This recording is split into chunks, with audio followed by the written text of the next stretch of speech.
Yes, they are involved into that. How will the SOPs be implemented? But the Minister of Education and Sports up to this time has not come out to clarify or respond on that. So that hangs in balance whether as students report back to school, pupils, would they go for PE, those for lower primary, and those ones in other upper classes.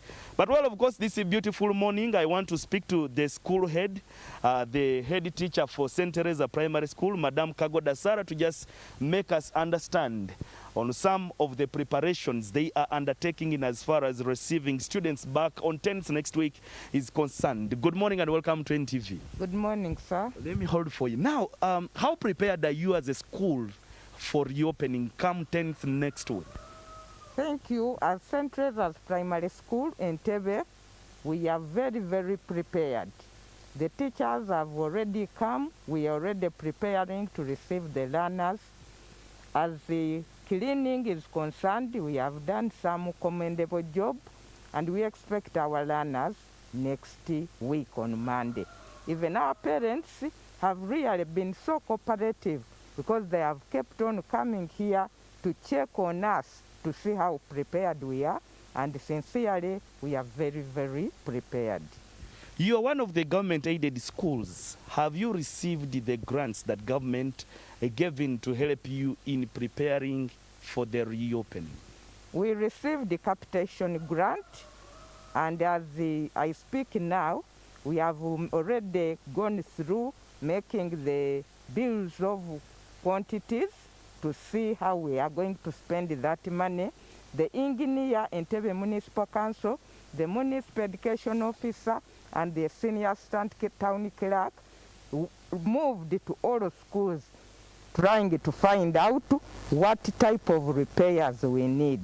And they are going to sit and approve the bills of quantities so that we can carry out those minor repairs which need urgent attention.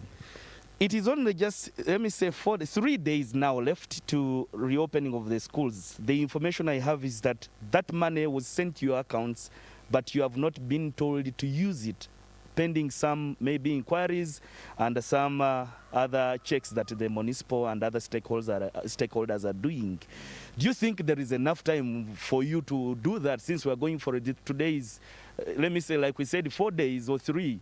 Would you think you'll have time to do those minor repairs, as you said? We may say the time is not there, but sincerely, most of the schools in Entebbe are not in a very sorry state.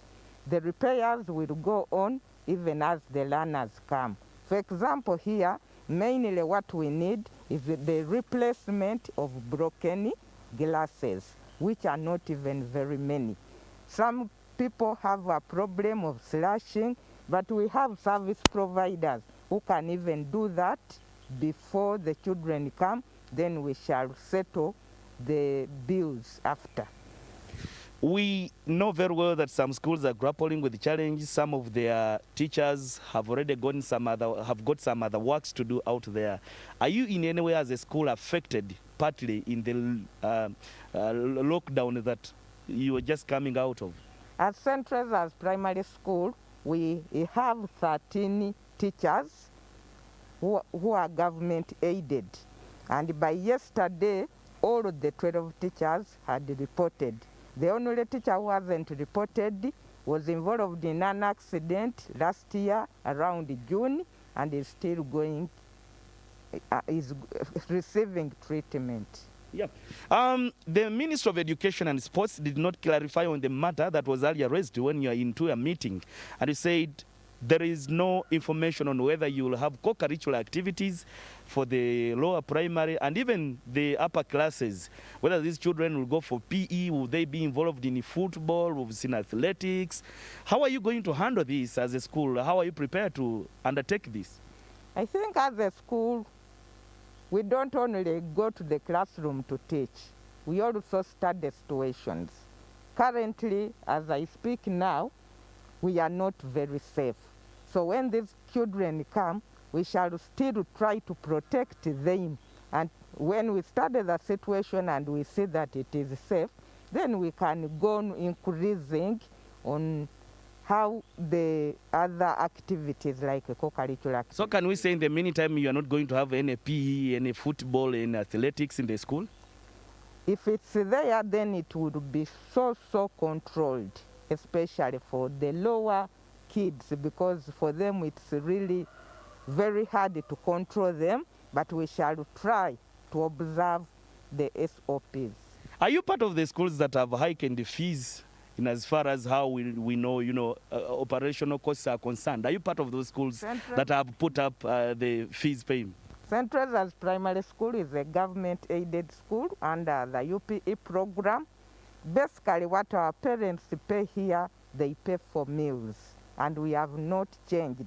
In any case, we have lowered because there are other money they were paying to see that we maintain the school, but for the time being, we have told them to wait until the situation normalizes. You have 30 seconds to speak to your learners and staff. My dear learners and teachers, I kindly request that come Monday, let us all be here as early as 7, ready to start classes. Well, for time purposes, we'll leave it there, and thank you very much for speaking to us. You are most welcome, sir. Madam Kago de Sara is the head teacher of St. Teresa Primary School here in Entebbe Municipality, just making sense of the preparations ahead of reopening. Like I earlier said, Entebbe has 13 public primary schools and 3 secondary schools.